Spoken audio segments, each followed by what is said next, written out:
Republican party को एक ऐसी सियासी जमात के तौर पर जाना जाता है जो एक छोटी वफाकी हुकूमत और क़दामत पसंद समाजी पॉलिसियों की हिमायत करती है। ताहम सूरत हाल हमेशा ऐसी न थी।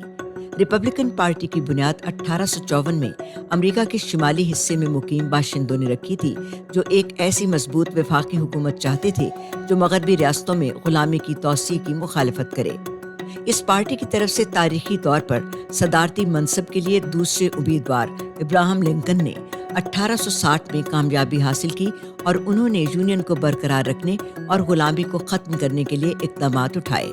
खाना जंगी में शिमाली इलाके की फतह के बाद रिपब्लिकन पार्टी अगले 70 बरसों तक मुल्क की सियासत पर गालिब रही। उस वक्त अपने इक़्तिदार के दौरान पार्टी ने वफाकी ताकत में तौसीह की। पार्टी रहनुमाओं ने अमरीकी आइन में 15वीं तरमीम की भी हिमायत की, जिसमें अफ्रीकी अमरीकी मर्दों के वोट डालने के हक की जमानत दी गई थी। ग्रेट डिप्रेशन यानी अजीम कसाद बाजारी के दौरान पार्टी का गलबा भी खत्म हो गया। डेमोक्रेट्स ने रिपब्लिकन पार्टी की कारोबार की हामी पॉलिसियों को मुआशी तबाही का जिम्मेदार करार दिया। अगले 50 वर्षों में कौमी सियासत पर डेमोक्रेट्स का ज्यादातर कंट्रोल रहा और सिर्फ एक रिपब्लिकन सदर ने इक़्तिदार हासिल किया।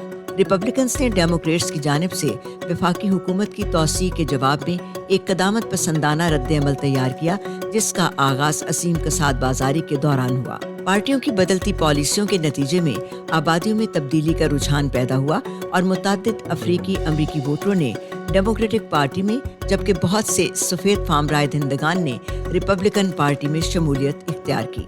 रिपब्लिकन सदर रोनाल्ड रेगन ने 1980 की दिहाई में अपनी पॉलिसियों की बदौलत मुल्क की एक बड़ी अक्सरियत की हिमायत हासिल की। हालिया दिहाइयों में डेमोक्रेट्स और रिपब्लिकन्स ने बारी बारी सदारती मनसब संभाला।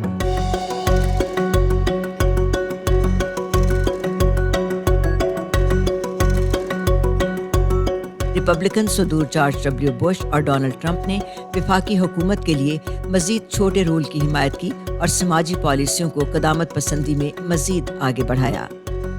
मैगन डजूर के साथ बेजा जिलानी, वॉइस ऑफ अमेरिका।